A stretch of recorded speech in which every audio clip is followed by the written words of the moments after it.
ಆರ್ಡಿಸ್ ತೊಗೊಂಡೋದ್ರೆ ಅವರು ತೊಗೊಂಡೋಗಿದ್ದಾರೆ ಸರ್. ಇಲ್ಲ ಸರ್, ಏನೂ ಹೇಳಲಿಲ್ಲ. ಇಲ್ಲೂ ಸರ್ಚ್ ಮಾಡಿದ್ರೆ ಇಲ್ಲಿ ಏನು ಸಿಕ್ಕಲಿಲ್ಲ ಸರ್. ಏನು ಯಾವುದೋ ಡಾಕ್ಯುಮೆಂಟ್ಸ್ ಇಲ್ಲ. ಇಲ್ಲಿ ಯಾರು ಇರೋದು ಅಂದರು ನಮ್ಮ ಅತ್ತೆ ಅಂತ ಅಂದ್ವಿ. ಸರಿ. ಇಲ್ಲ ಸರ್, ನಮ್ಮ ಮನೆಯವ್ರ ಜೊತೆ ಬೆಳಗ್ಗೆಯಿಂದ ನಾನು ಮಾತಾಡಿಲ್ಲ ಸರ್. ಒಂದು 12 ಗಂಟೆಲೇನೋ 12-12:15 ಮಾತಾಡಿದ್ರು ಅಷ್ಟೇ. ಇನ್ನು ಮತ್ತೆ ಸಿಕ್ಕಿಲ್ಲ. ಮಗ ಅದೇ ಬೆಂಗಳೂರಲ್ಲಿ ಏನೋ ಸ್ವಲ್ಪ ಕಸ್ಟಡಿಗೆ ತೊಗೊಂಡಿದ್ದಾರೆ.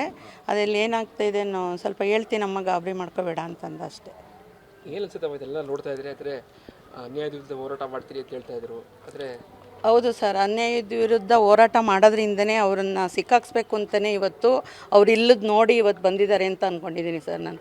ಓಕೆ, ಅವರು ಅಲ್ಲಿ ಅರೆಸ್ಟ್ ಆದಮೇಲೆ ಇಲ್ಲಿ ಹಾಂ ಸರ್, ಅಲ್ಲಿ ಅರೆಸ್ಟ್ ಮಾಡಿ ಇಲ್ಲಿಗೆ ಬಂದಿದ್ದಾರೆ ಅವರು. ಸೊ ಪ್ಲ್ಯಾನ್ ಮಾಡಿ ಬಂದಿದ್ದಾರೆ ಅಂತ ನಾನು ಹೇಳ್ತೀನಿ. ಧೈರ್ಯ ತುಂಬ್ತೀರಾ, ಹೇಗೆ ಏನು ಹೇಳೋಕ್ಕೆ ಇಷ್ಟಪಡ್ತೀರಾ ಅಂತ? ಸರ್, ಏನು ಹೇಳಬೇಕು ಅಂತ ನನಗೆ ಗೊತ್ತಾಗ್ತಾ ಇಲ್ಲ. ಭಯ ಇದೆ ನನಗೆ. ಏಕೆಂದರೆ ಈ ಸಣ್ಣ ಪುಟ್ಟ ಕಾರಣಗಳಿಂದ ಅವರು ಅವಾಗವಾಗ ಅವ್ರನ್ನ ಅರೆಸ್ಟ್ ಮಾಡ್ತಾನೇ ಇದ್ದಾರೆ.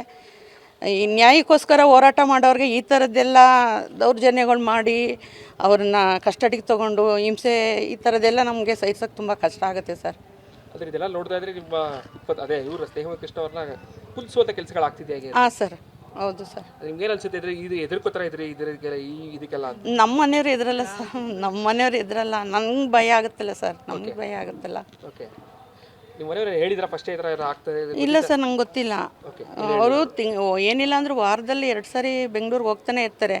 ಯಾಕೆ ಹೋಗ್ತಿದ್ದಾರೆ ಅಂದರೆ ಕೇಸ್ ಇದೆ ಅಂತ ಹೇಳೋರು. ಅಷ್ಟು ಬಿಟ್ಟರೆ ನನಗೆ ಬೇರೆ ಏನೂ ಗೊತ್ತಿಲ್ಲ ಸರ್ ಈ ವಿಷಯದಲ್ಲಿ.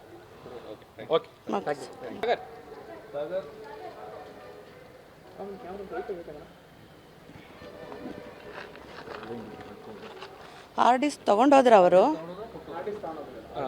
ತೊಗೊಂಡೋಗಿದ್ದಾರೆ ಸರ್. ಇಲ್ಲ ಸರ್, ಏನೂ ಹೇಳಲಿಲ್ಲ.